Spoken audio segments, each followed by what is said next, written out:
And I do believe that we have rotten politics, and I'm not using that as an exaggeration. The core is rotten. Hey everyone and welcome. As you're all aware, the anti-liberal, anti-conservative swamp feeders are at it again with threats of passports and restrictions, and more liberties taken from us in the name of science. They've gone from dangling a carrot in front of everyone's face to now openly calling for the stick, haven't they? Well, it's not just us. It seems the whole of Europe are being tyrants and hypocrites too. So I thought I'd find out what other nations are doing. And it's obvious they're all singing from the same hymn sheet. From France to Greece, from Denmark to Portugal, governments are cracking down hard, using restrictions to things like hospitality, hotel, restaurants, cinemas, sporting events.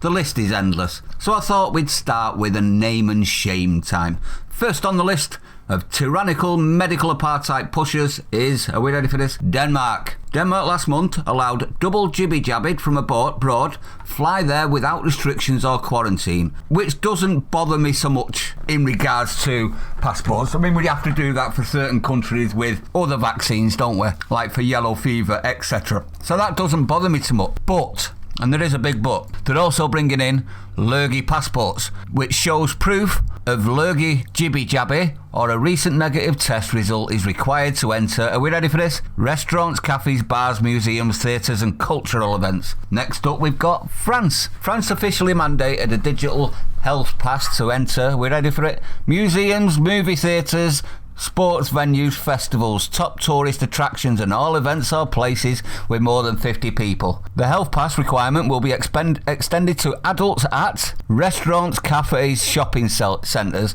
as well as for travel by plane, train and bus for long distance journeys. Sounding very social credit score system, isn't it this? Next up we've got Greece. They want a health pass to patronise indoor establishments such as restaurants, bars, nightclubs and cinemas.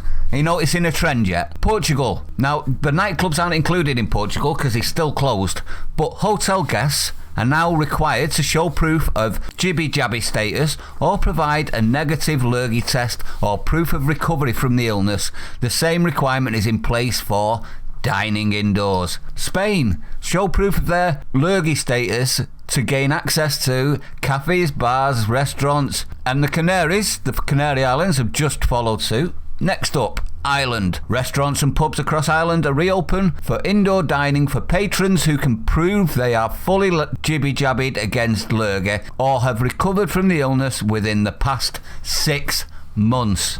See, none of these make any sense, but we'll carry on. Patrons must show a photo ID along with proof of their jabby status, and they need to provide a phone number for contact tracing purposes. Children under 12 are exempt. It's very nice of them, isn't it?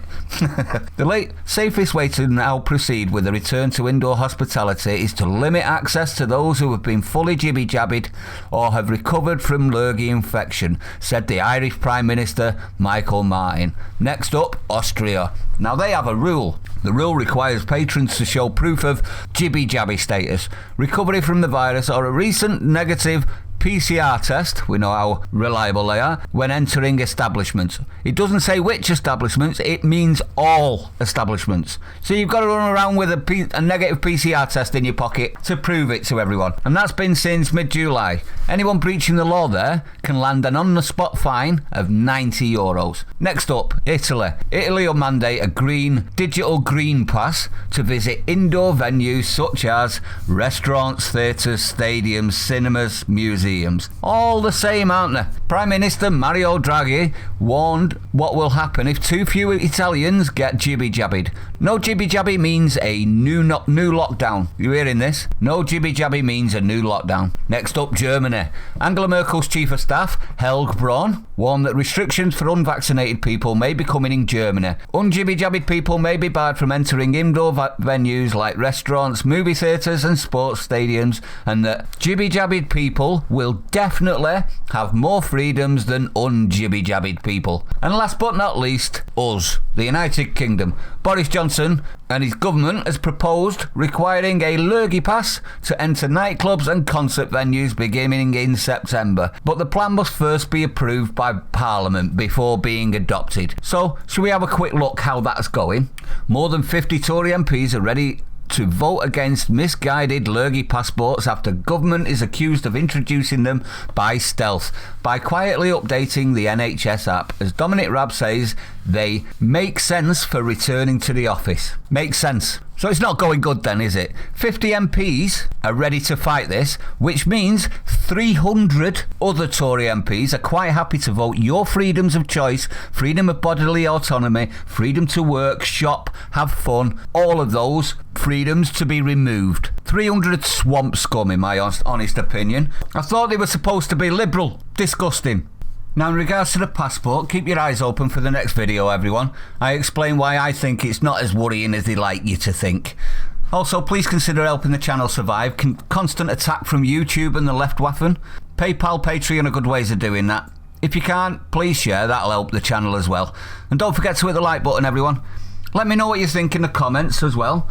Do you think it's just lockstep? Are they all just following the same hymn book? Because it does seem like it, doesn't it? And if that is the case, it makes you question it all, doesn't it? But I'd like to know your opinion. Stay sane. I'll see you on the next one.